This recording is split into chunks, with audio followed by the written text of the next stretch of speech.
কৃষ্ণ বন্ধু বান্ধৱীসকল নমস্কাৰ। বন্ধু বান্ধৱীসকল আশা কৰোঁ আপোনালোকে ভালে কুশলে আছে নহয়নে বাৰু?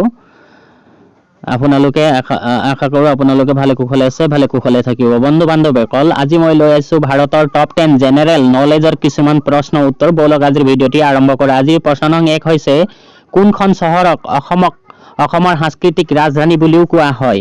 ইয়াৰ শুদ্ধ উত্তৰ হৈছে বন্ধু বান্ধৱীসকল যোৰহাট চহৰক। আজিৰ প্ৰশ্ন নং 2 হৈছে অসমৰ প্ৰথম অনা চৰকাৰী মহাবিদ্যালয় কোনখন?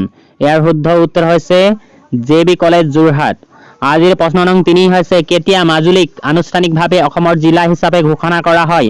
ইয়াৰ শুদ্ধ উত্তৰ হৈছে ছেপ্টেম্বৰ মাহ 2016 চনৰ পৰা।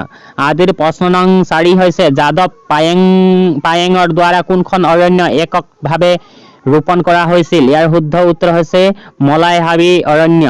আজিৰ প্ৰশ্ন নং 5 হৈছে কোন চনত কাজিৰঙাক প্ৰথমবাৰৰ বাবে সংৰক্ষিত বন ৰিজাৰ্ভ ফৰেষ্ট হিচাপে নিৰ্ধাৰিত কৰা হৈছিল? ইয়াৰ শুদ্ধ উত্তৰ হৈছে 1908 চনত। আজিৰ প্ৰশ্ন নং 6 হৈছে কোনখন জিলাক অসমৰ প্ৰথম কাৰ্বন মুক্তি জিলা হিচাপে ঘোষণা কৰা হয়? ইয়াৰ শুদ্ধ উত্তৰ ভাৰতৰ। ইয়াৰ শুদ্ধ উত্তৰ হৈছে মাজুলী জিলাক। আজিৰ প্ৰশ্ন নং 7 হৈছে কোন চনত কাজিৰঙাক UNESCO দ্বাৰা বিশ্ব ঐতিহ্য স্থান হিচাপে ঘোষণা কৰা হৈছিল? ইয়াৰ শুদ্ধ উত্তৰ হৈছে 1985 চনত। আজিৰ প্ৰশ্ন নং 8 হৈছে কোন ঠাইক অসমীয়া নৱ বৈষ্ণৱী সংস্কৃতিৰ প্ৰাণকেন্দ্ৰ বুলি কোৱা হয়? ইয়াৰ শুদ্ধ উত্তৰ হৈছে মাজুলী।